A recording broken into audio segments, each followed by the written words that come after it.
how is this new 6-point policy sitting with NFL players, best you can tell so far?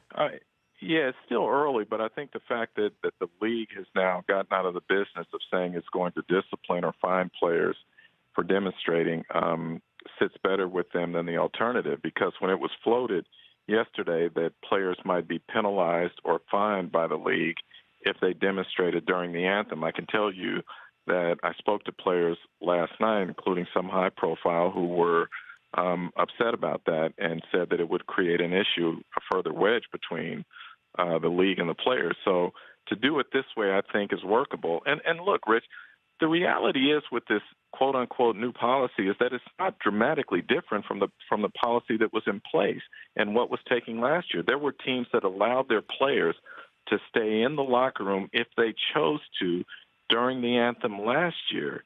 And that is what they're putting in formal writing this year. The only significant difference now is the league is no longer the one that will be disciplining players if they demonstrate. It's now up to the team. And that's significant from the standpoint because it allows the relationship between the league and the players to continue to grow, particularly with this new social justice initiative. Well, so let's take it one step at a time then. So it would be up to the team to determine how expensive a fine would be if a player decides to come out and sit on the bench during the national anthem or take a knee and then, let's take that one step at a time. Is that what it would be? Correct. So the league, if a player were to demonstrate during the anthem rather than stay in the locker room, the league can fine the team for that. Now, the team, if it so chooses, can take action against the player. Now, what does that mean? We don't know at this point. A team may choose not to take action. A team may choose to fine a player for what it considers to be, quote unquote, conduct detrimental, is how it was explained to me.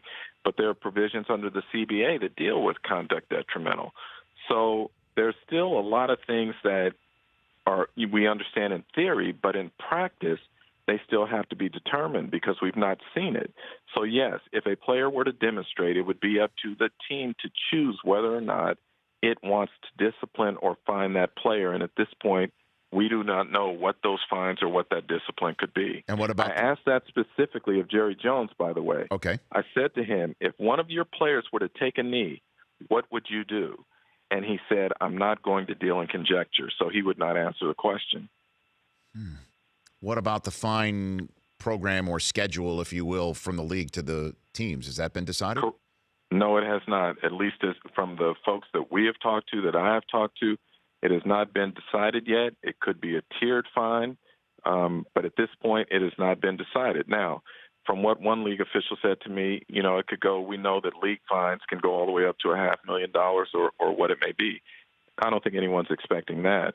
But at this point, it has not been definitively decided what that fine would be. The Rich Eisen Show, weekdays at noon Eastern on Audience.